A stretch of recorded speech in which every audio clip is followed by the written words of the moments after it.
The door flies open so hard it cracks against the wall. Rain. Cold, merciless December rain, pouring in sheets off the roof of the house on Meridian Street. The kind of rain that doesn't fall, it attacks. And in the middle of that doorway stands Diana, 29 years old, 9 months pregnant, her hospital bag clutched in both hands, her coat half buttoned over a belly so round it seems impossible. Her face is wet. Not from the rain. Not yet. Marcus, please. I said get out. His voice doesn't shake. That's the most terrifying thing about it. Marcus, 34, tall, jaw tight as a fist, doesn't even look at her stomach when he says it. He looks past her. Like she's already gone. The baby, her voice cracks. Marcus, I'm having contractions. That's not my problem. She stares at him. For years of marriage. For years of Sunday breakfasts and whispered promises and I love yous that she believed with everything she had. For years, standing in this doorway, and he's looking at her like she is a stranger who knocked on the wrong door. What did you say? You heard me. He reaches past her, grabs the strap of her bag, and drops it onto the wet porch step. It lands with a dull, soaked thud. I found the papers, Diana. I found everything. Marcus, those papers are nothing, I was going to tell you. Tell me what? That you've been lying to me for 3 years? That everything you said, he stops. His jaw works. For just a moment, just one devastating second, something crosses his face that looks like grief. Then it's gone. Go to your mother's. My mother is dead. You know that. Silence. Rain hammering the porch roof. A distant crack of thunder. Diana's hand moves, involuntary, helpless, to the side of her belly, where something shifts, tightens. Her breath catches. Marcus. Her voice drops to almost nothing. I think the baby is coming. He doesn't move. Please. The word barely makes it out of her throat. Please, Marcus. Whatever you think I did, please don't do this tonight. He reaches for the door handle. Marcus. The door closes. The lock clicks. And Diana stands alone on Christmas Eve, rain soaking through her coat, her contractions 4 minutes apart, on a street where every house has its lights on and its curtains drawn, and not a single person is coming. She picks up her bag. And she starts to walk. She makes it 3 blocks before the next contraction hits. It drops her to one knee on the wet sidewalk, one hand pressed to a stranger's garden wall, breath coming in short, desperate bursts that fog in the freezing air. Her fingers are white. Her coat is soaked through. The rain has plastered her hair flat against her face. Get up, she tells herself. Get up, Diana. Get up. She gets up.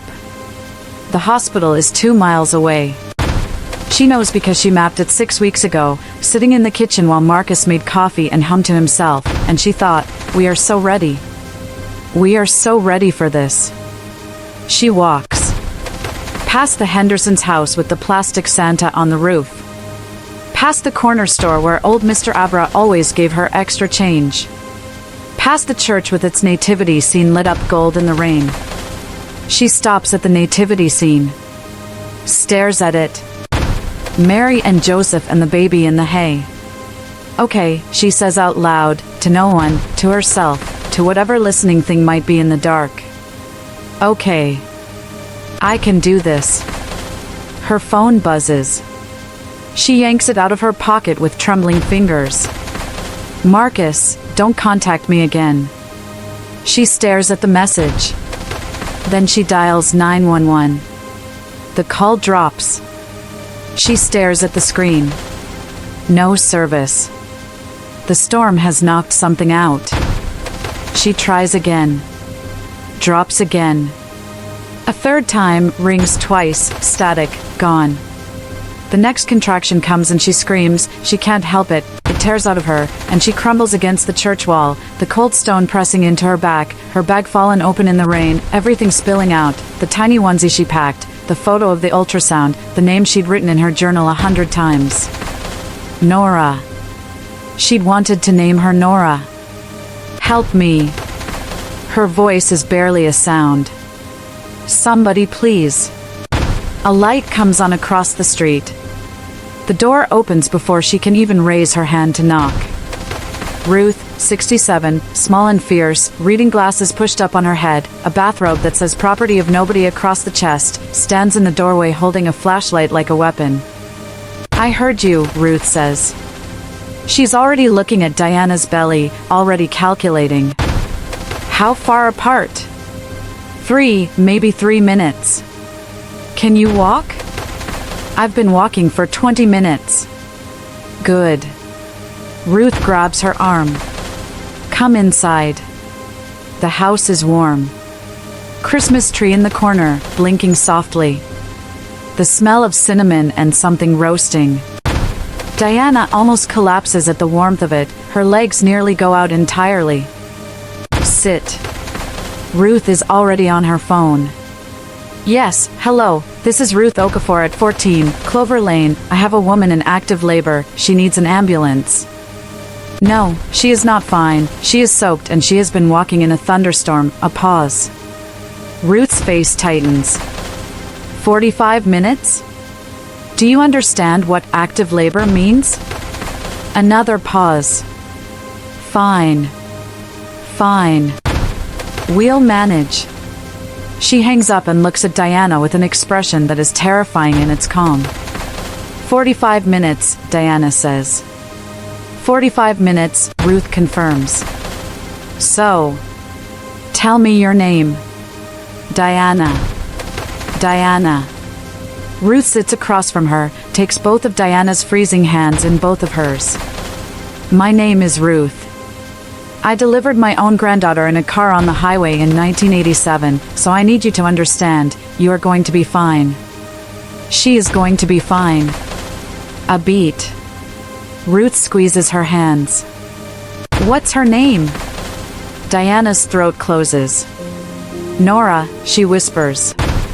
If you're feeling every second of Diana's story right now, this is only the beginning. Hit subscribe and turn on notifications, because what happens after Nora is born will change everything. You do not want to miss this.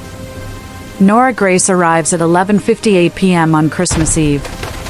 2 minutes before Christmas. She comes into the world in Ruth Okafor's living room, under the blinking lights of a Christmas tree, with Ruth's steady hands and Diana's own terrified, ferocious love.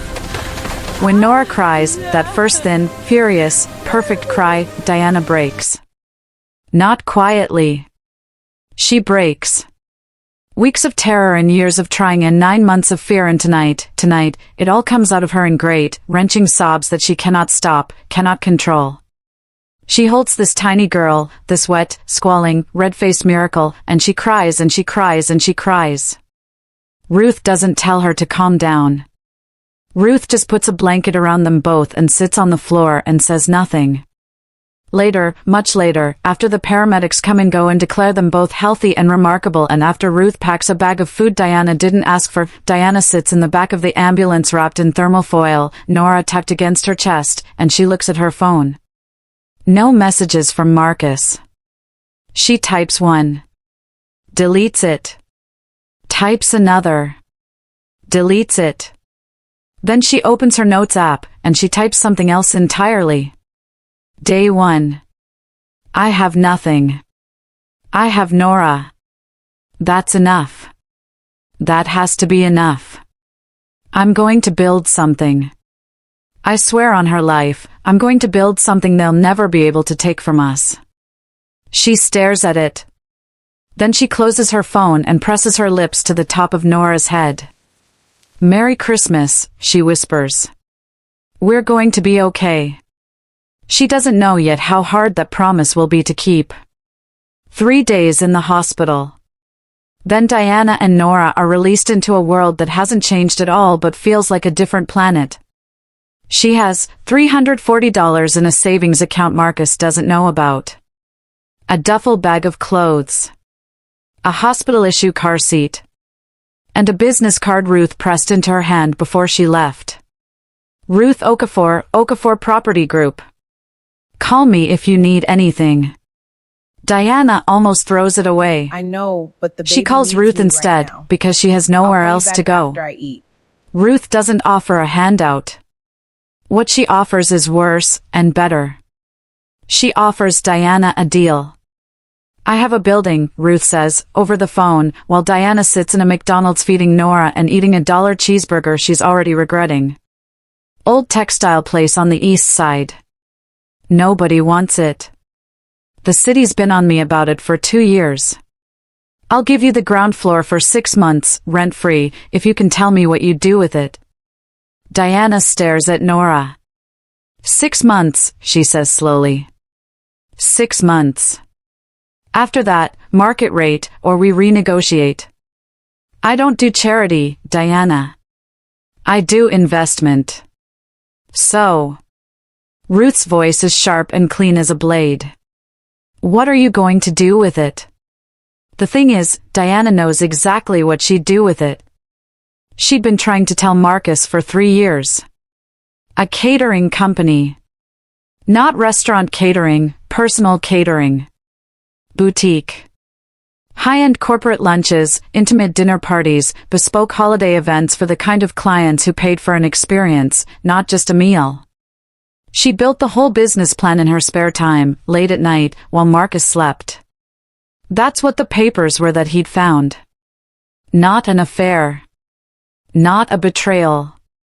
A dream she'd been too afraid to tell him about. Because he always said it was stupid. Because he always said she wasn't built for business.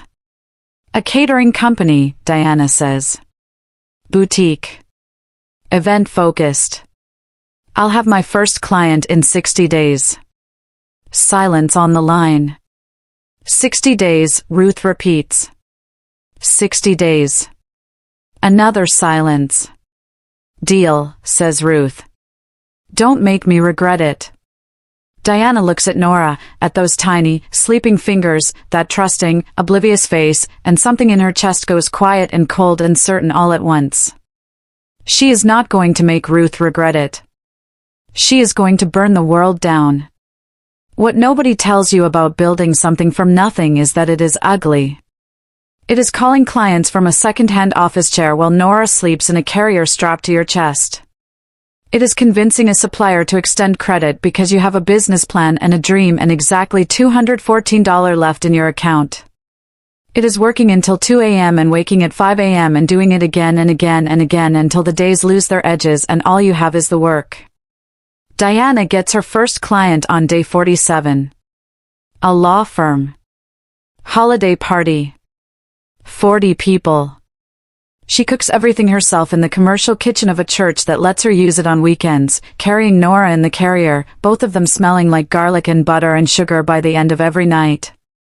The law firm partner, a silver-haired woman named Helen Cross, eats one of Diana's pastry bites and says absolutely nothing for 5 full seconds. Who taught you to cook? Helen asks. My grandmother, Diana says. Helen looks at her, really looks at her, the tired eyes and the flower on her collar and the baby monitor clipped to her apron. Something shifts in Helen's face. I have a colleague getting married in February, Helen says slowly. Private dinner. 60 guests.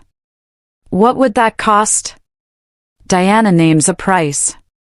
Helen says, done. Diana goes to the bathroom and cries for 4 minutes. Then she comes back out and says, I'll need the deposit by Friday.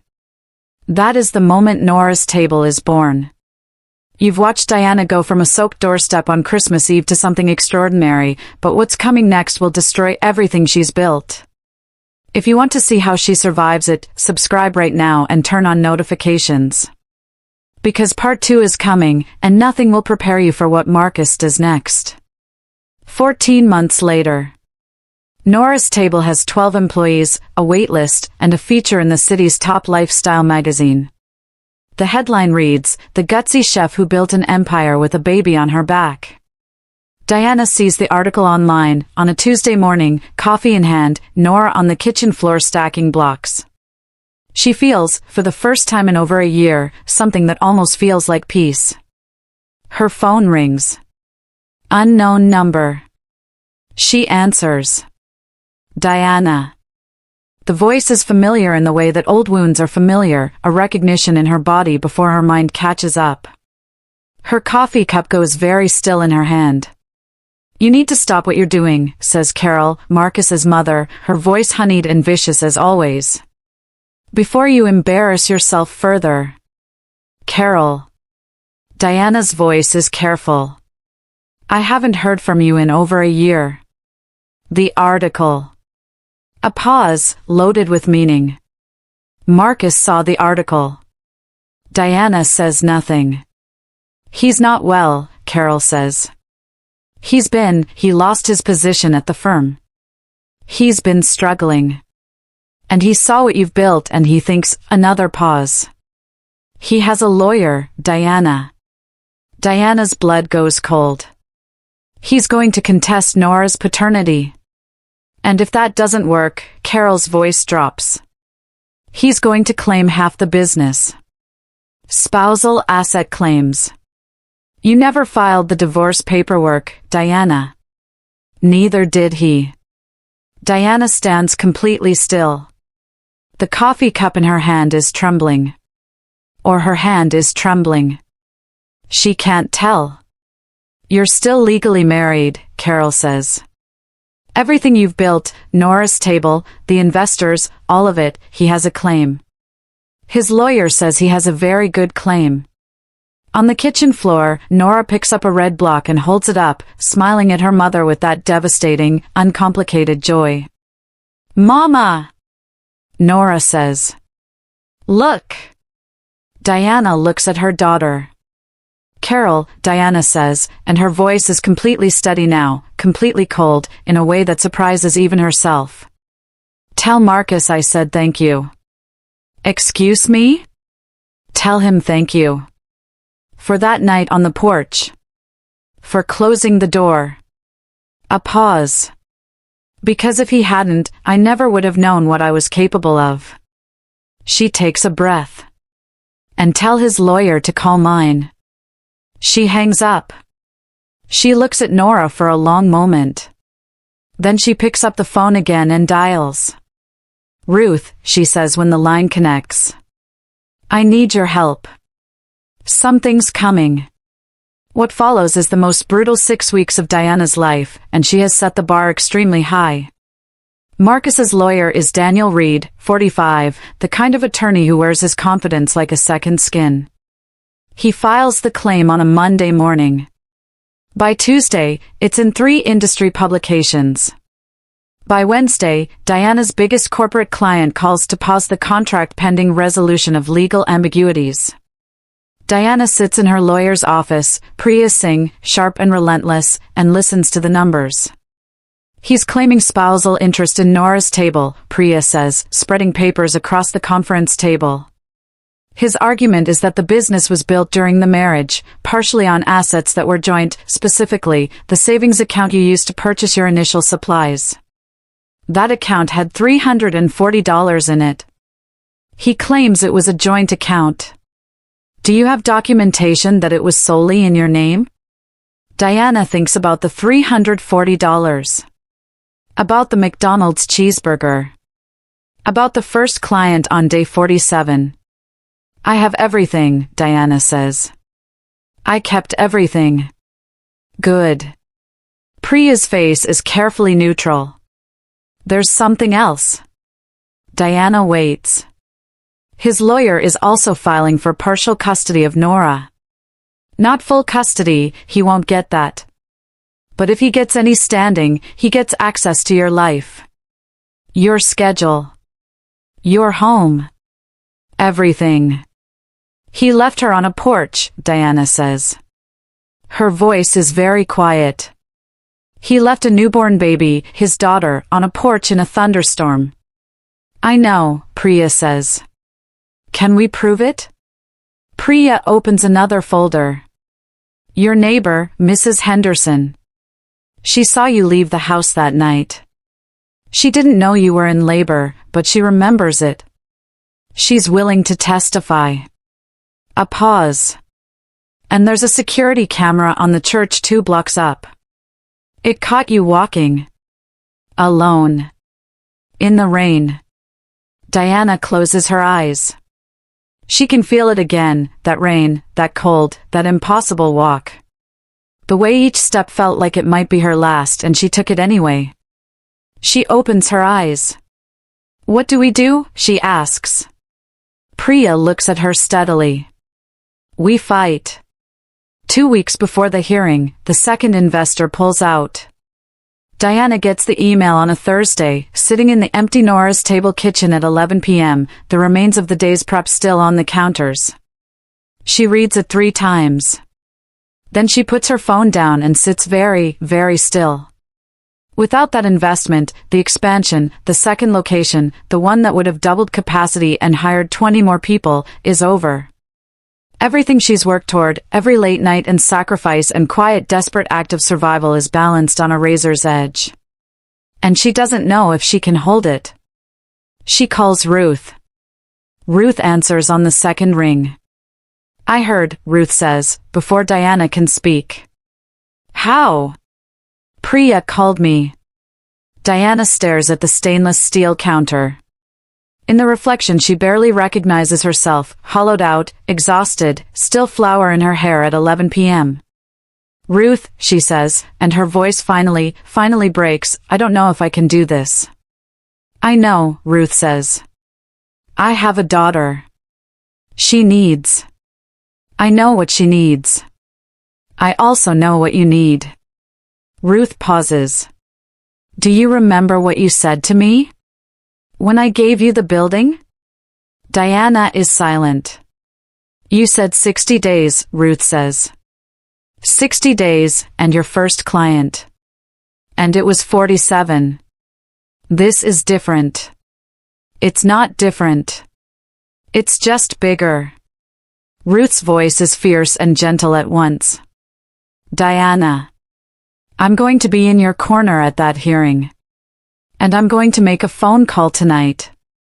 But I need you to hold on until morning. Can you do that? Diana looks around the kitchen.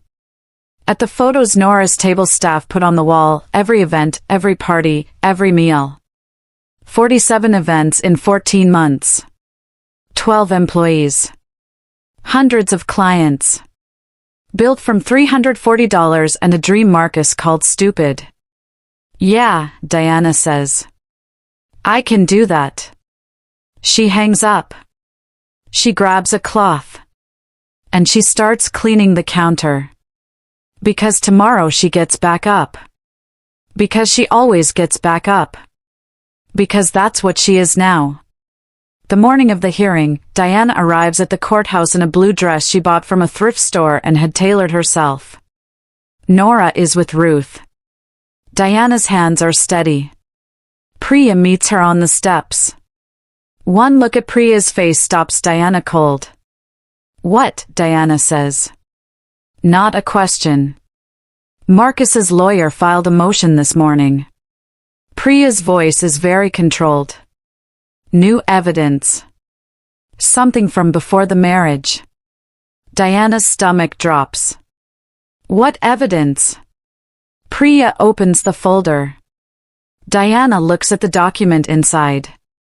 Her face goes completely blank. Because the document is something she has never seen. Something that shouldn't exist. A signed agreement, bearing her own signature, her own name, that predates the marriage by 2 years, that claims Nora's table was originally conceived as a joint venture between Diana and Marcus, with a 50-50 ownership split. It is, without any question, a forgery. But it is a very, very good one. Diana, Priya says carefully. Have you ever signed anything like this? No, Diana says. Her voice is ice. Never. Then someone very close to you helped Marcus create this. Priya closes the folder. Someone who knew the business from the beginning. Someone who had access to your signature. Diana's mind moves fast, involuntary, horrible, through the short list of people who fit that description. And it stops on one name. A name that makes her chest crack open. She looks at Priya. "I know who it is," she says. To be continued. Part 2, subscribe and turn on notifications. You do not want to miss what Diana does next. Comment below, who do you think forged that signature? Drop your guess, let's see if you're right.